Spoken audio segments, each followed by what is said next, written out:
For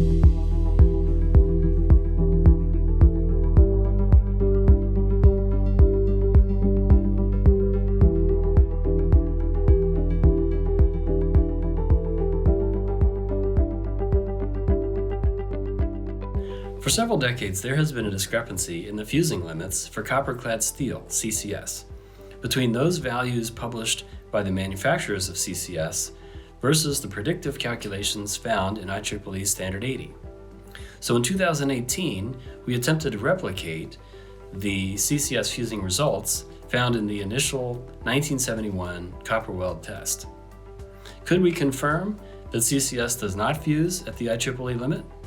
And if so, how would we set up the test so that it could be repeated in the spirit of good science? Using our internal test reports from the past as our guide, we attempted to repeat the original test methodology with only a few exceptions.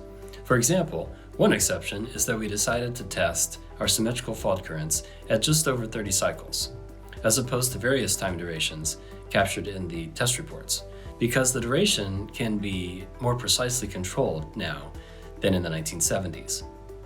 We also decided to test horizontally in air.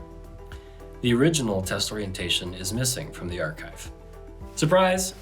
This test methodology produces results that look very similar to the original results in the 1970s.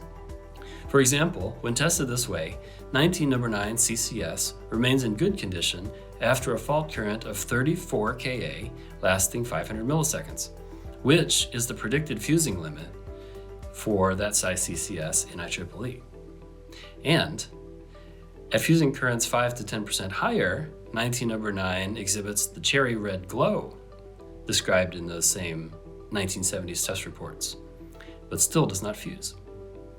Most importantly, these results, performed by different engineers at different test labs several decades apart, indicate that we do have a repeatable test methodology for an in-depth testing program to better understand CCS and grounding applications.